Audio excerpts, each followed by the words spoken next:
How's it going? Happy Sunday. I got some things I need to get off my chest. I almost never do political videos, and I probably won't do it again, but I just need to state some stuff, for the record. A lot of the people in Canada are fighting over liberals or conservative being in power, and this is the thing, man. It's like, I get it, you want your side to be in, and you believe in their ideals and this and that and the other, but the thing is for the past 15 years, regardless of what political party was in, we've been on the same trajectory. Now, we can fight and argue and be mad at each other and blame each other and this and that. No, it was your leader. No, it's our leader. No, it was your leader. Well, here's the thing. The last time a conservative was in was like over 10 years ago, okay? So it's been two liberal parties since then, and that's fine. I have no beef. I don't know what the right answer is, and I don't claim to. But what I do know is over a span of 10 years, regardless of how bad that conservative messed up, over 10 years you haven't been able to fix it. You're telling me one 4-year run was so damaging to the country overall that it's taken over 10 years to fix it? And not only that, since then we've gotten substantially worse. It just doesn't make any sense. So everybody's at each other's throats and they all want to argue and this and that and the other. The thing with Pierre, man, is like he's running for Prime Minister of Canada and he loses his seat. Now, he's the first one to tell you that the Liberals are sketchy and they have all these scam ideas and be careful because they're out to rip you off and this and that and the other. But what's weird to me is he couldn't protect the only thing that would have made sure he was prime minister, being his seat. They had 92 different people running in his area. 92, and that was the only place in Canada that happened. So does it have anything to do with them? I don't know. Point is we're arguing and this and that and the other, and the country's about to implode because the value of living and the cost of everything is just incredible, and it's hard to keep up. Now, my only point here is, what is our answer to that? Everybody wants to send the immigrants home. Well, I work with immigrants and they're fantastic people. And you know what? I've had a man cut my hair in Ontario before I moved out here. And his question to me was, why is it that your people are living in tents and your government isn't taking care of you and they're still calling people from my country?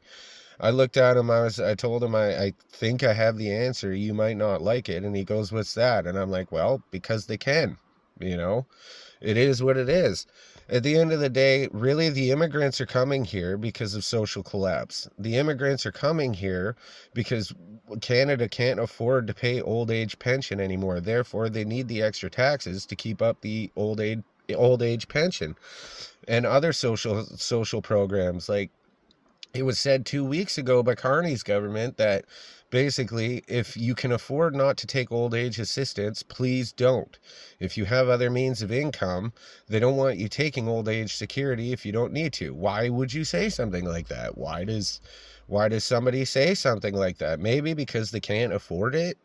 And so now that we have all these other the immigrants coming in different things, and I'd like to reiterate, they're great people. I hang out with them every day at work. They're not bad people. I have nothing against them, and actually they're very funny and friendly. It's not them.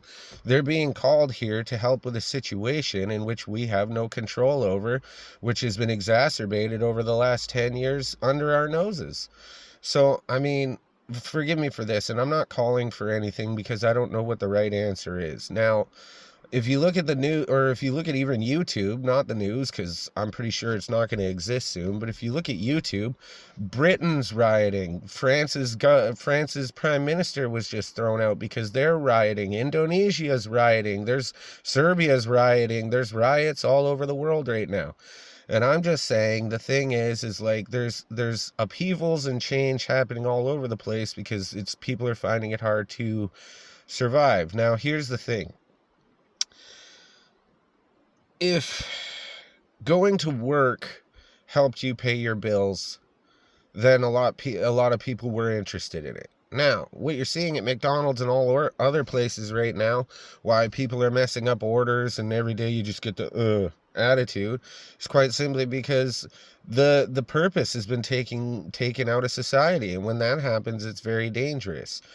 If going to work doesn't pay your bills, what's the sense in going to work? And I'm going to keep this video quick, don't worry. Now, I'm just saying, in the essence of what's going on, I'd rather much provide an answer than spend the next 10 years arguing on the internet. Like, it just doesn't make any sense to me. Well, I'm not calling for riots because I've never been in one, but I can almost guarantee that the simple fact of it is like the consequences are unbelievable and we couldn't fathom them. So no, that's not what I'm asking for. I mean, there's nothing scarier to human beings than the unknown, right? And I get that. But what is our answer? You know what I mean? Like, if we're all working 3 jobs and we still can't afford to live here, like, I don't know, man. Housing's gone up and it doesn't seem like it's going to stop, and it's crashing now and people are losing millions. It's just, whether the graph goes up and down or down, we're in trouble. You know, like, I just don't know what the answer is, man. I'm pretty sure since we've been arguing with each other for 10 years now that the answer isn't sitting here calling each other names and saying how bad the other government is on the internet, because no matter what happens, they have money. And I think that's half the problem in society nowadays. Well, at least the Canadian society.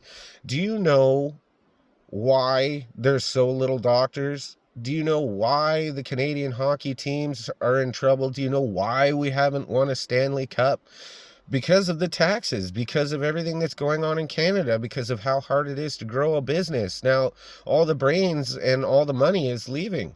In a societal collapse, what's the first thing? What happens? The first step is basically the country starts trying to tax the rich. Okay, well, we've been through that already. We've had that argument. And what happens when you tax the rich? They're the most fleeting and movable people on this planet. They have lawyers and accountants and private jets and stuff. And you know what happens when they leave? They take the jobs with them. And then, so what do you do after that? When all the rich people have left, all the money and all the brains have left, which, by the way, over $1 trillion has left Canada in the last 7 months alone. So if that's not helping, I don't know what is. But the thing is now that they've left too, let's think about it here. Who else is left to be taxed?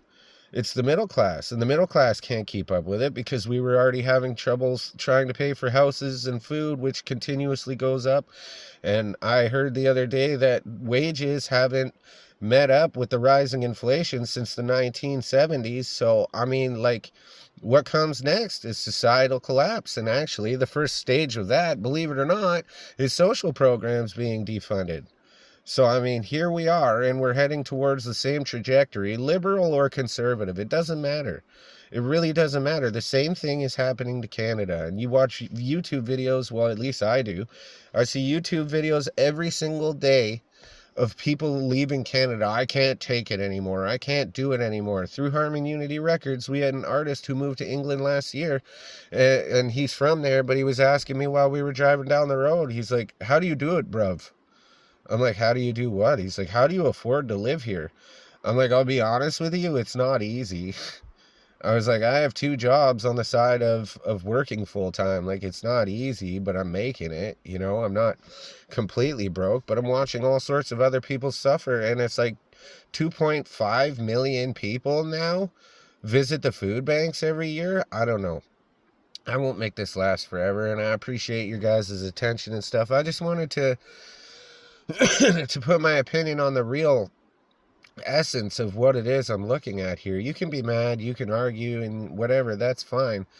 But when do we come up with a solution to this? Because honestly, usually the argument only happens for at least a state of understanding or some sort of agreement afterwards. But after 10 years of fighting, it's like, are we going to come to some sort of solution? Are we going to have some sort of agreement? I don't understand, man. And it's frustrating to watch the talk online because Pierre's like, oh, the liberals are doing this to you and they're doing that to you and they're doing this to you. But it's been like that for over 5 years for him alone. And then before, and Carney just got in, but before that it was Trudeau, and there was 8 years of him, and all the people that I work with were saying the same thing. Like, a lot of the guys that were working at my last job with me, they'd come in the morning and they're like, oh, did you see what the liberals are trying to do now? And it's like, I physically got frustrated with him, and I don't think he likes me anymore, quite simply because I told him the truth. I'm like, look, you were the 5th person to try to talk to me about this in like 5 months. You know what I mean? It's like, the point is You want to come in here and we're at work every day and you're going to be here at 7 a.m. today and you're going to be here at 7 a.m. tomorrow. And yes, I'm aware these are issues, but we can't do anything about it while we're on site building a building. You know what I mean? So, like, are we going to do something about this or are we not? And that's my only point here is, like, if we're not, fine, whatever, but I could really do without all the complaining. It just doesn't make any sense. So the old age pension isn't affordable for the government right now, which makes sense because we're in so much debt and yada yada, but it's the old people work their whole lives for the old age pension, so I get it. They don't want to let it go. They've worked for it. They deserve it. They need it. They fine. But really, who they should be mad at is the government. And we're mad because they have all the houses.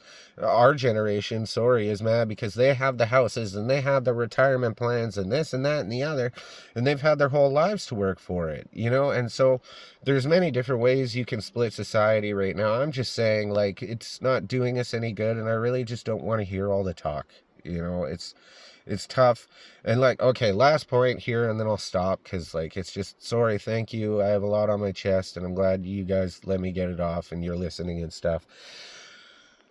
Pierre had his opportunity, and, you know, with everything that's going on, like, even if he was to get in after 5 years, what is he gonna fix? Like, how do you fix a country that's imploding? Like, I don't understand. We can bet on one bird or the other, but the liberals, you know, many people say they weren't trying to fix it and they can't fix it and they aren't fixing it and this and that and the other. But in the terms of 4 years, do you know how many things in this country Pierre would need to fix within a 4-year period, when after 2 years he's trying to get back in his seat as the prime minister anyway, if that's even possible? Like, I've got so much information stuffed into my head about everything that's going on. I don't even know if that's possible, but I believe it is. But, like, even still, after 2 years being in on a 4-year seat, he's going to be wondering how he can get back in, and that's what they're going to be aiming towards. So, like, I don't know, man. What is it? Is there not something we can do rather than sit here and argue with each other? I appreciate you guys letting me talk, man, and even if none of you guys watch this video, it's fine, man, but I just needed to get this off my chest, and hopefully you guys are having a good Sunday, and I'll be back to the old routine tomorrow. So thanks for listening, man. Have a great day.